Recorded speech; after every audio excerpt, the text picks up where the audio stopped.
बाबा कछारगढ़ की ओर निकल पड़े। चलते चलते जैसे ही कछारगढ़ के किनारे पहुंचे मेरे भाई, तो गोपाल बाबा को एक गांव मिल गया। बोल सकता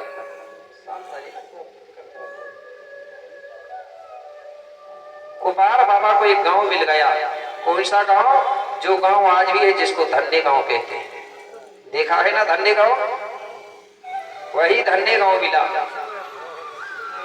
कि उसी गांव में हीरा सूखा एक पटारी रहता था, और जिनको कहते हैं प्रधान सगा, वो संगीत का ज्ञाता था।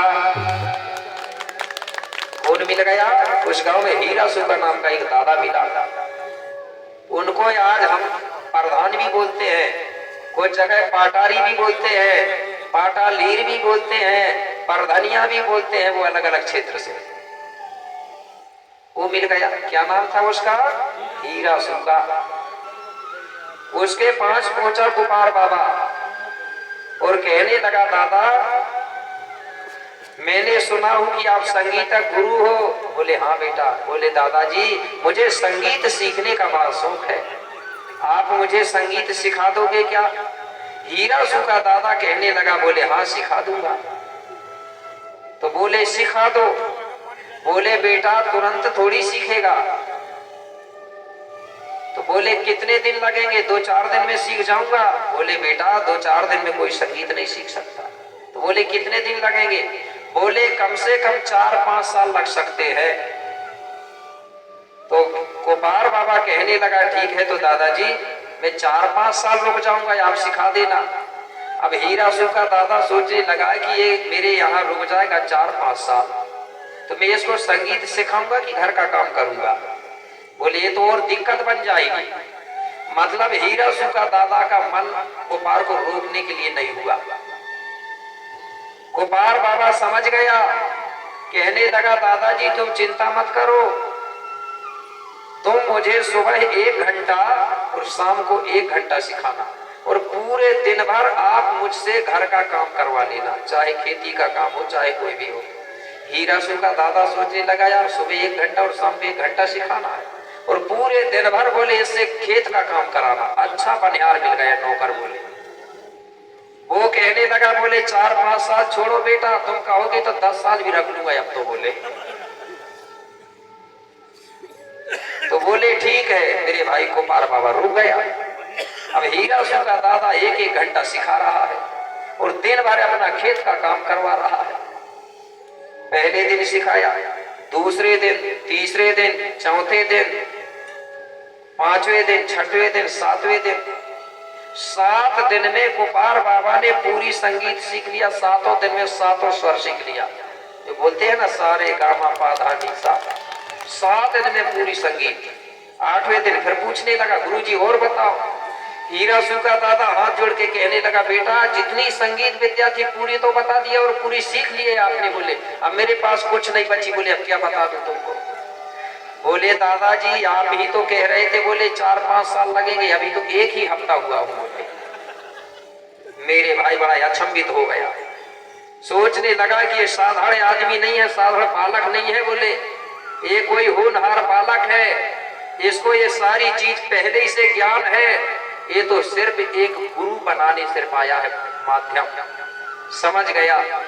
कहने लगा, बेटा अब मैं तुझे रोक नहीं सकता, तुम जा सकते हो, लेकिन याद रखना बेटा कभी अगर मेरी जरूरत पड़ जाए तो आप मेरी याद कर लेना, मैं हर समय तुम्हारा साथ देने के लिए तैयार रहूंगा।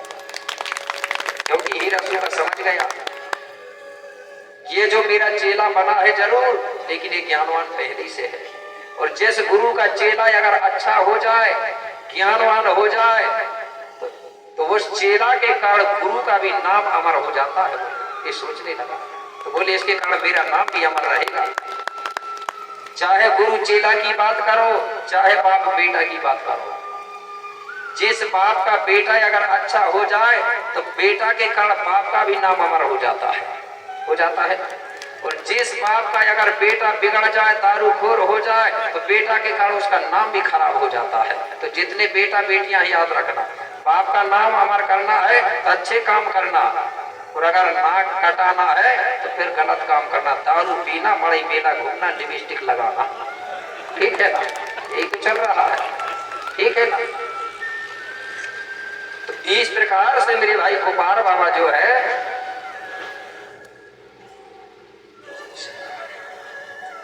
कोपार बाबा कहने लगा ठीक है तो दादाजी आपको कभी नहीं भूलूंगा, क्योंकि आप मेरे गुरु हो और गुरु की अनुमति के बिना कोई काम नहीं करूंगा।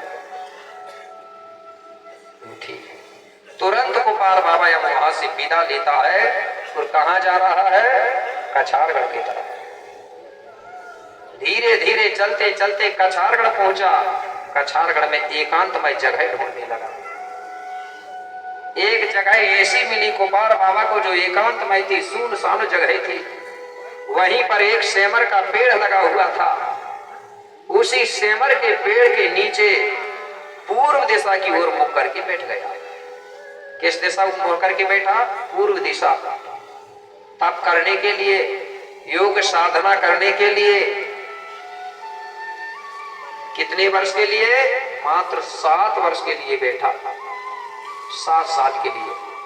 तो गोंडी संस्कृति में जब कोई तप साधना या कोई पूजा पाठ किया जाता है तो गोंडी संस्कृति में जो पूर्व दिशा होता है वो शुभ माना जाता है, क्योंकि गोंड लोग डूगत को मानने वाले हैं और डूगत को मानने वाले मुस्लिम धर्म के लोग हैं।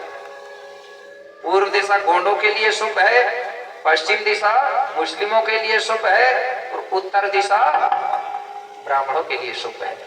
हमारे लोग दिशा नहीं जानते, हम दूसरे की दिशा में चल रहे हैं। जब तक हमारा दिशा सही नहीं होगा तब तक हमारी दशा सही नहीं होगी। दिशा से ही दशा सही होगी। अब कई गोंडों को कई जगह देखा मैंने, वो उत्तर की तरफ मुख करके पूजा कर रहे हैं। कर रहे हैं? क्यों कर रहे हैं? उनके बताए अनुसार कर रहे हैं। तो हमारे लिए उगत दिशा है और उगत तरफ अगर नहीं बनता है तो दूसरा नंबर में दक्षिण दिशा मानी जाती है शुभ, ठीक है ना? पूरब और दक्षिण, इसका प्रमाण मिलता है। जब हमारे गांव में कोई समस्या होती है, कोई बीमारी होती है, तो हमारे जो घुमका बेगा लोग थे वो बीमारी की निकासी करते थे, गांव से करते थे ना। तो जब निकासी करते थे तो पूर्व दिशा की ओर ले जाते थे विदाई करने के लिए बीमारी। और दिनडूगत ले जाओगे ना बीमारी नहीं हटती, ये देखा हूं मैं। और अधिकतर गोंडों की जो बस्ती थी ना, पश्चिम पूरब बस्ती थी। अब तो उल्टे सीधे बनाने लगे। कभी भी मकान के जो दरवाजा होते हैं दक्षिण उत्तर होते थे, अब तो दिशा ही नहीं, कैसे कोई भी कितना को भी मौका रहा है।